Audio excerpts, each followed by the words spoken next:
تخيلوا معايا انت بدأت يومك في شغلك ونشيط والشمس طالعة والمود حلو 10 على 10. لكن بعد كده بدأت تحس بضغط في الشغل والجوع بدأ يزيد تدريجي، ويجي زميلك بقى يميل عليك ويقول لك ها هنطلب ايه النهارده، او تشوف اعلان مطعم على الموبايل او تشم ريحة اكل حلوة من زمايلك بياكلها.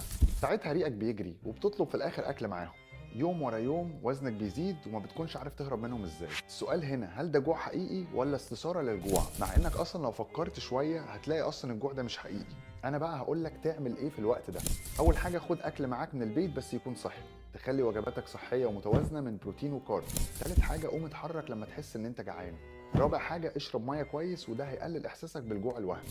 خامس حاجة، خلي معاك فاكهة وممكن تاخدها كسناك ودي هتملى معدتك شوية. الجوع الغير حقيقي هو الجوع الوهمي، هو الجوع اللي انت فيه دلوقتي. واحنا في تيم عز نقدر نديلك الدعم والمساعدة ونديلك كمان الحلول المناسبة لظروفك وطبيعة شغلك.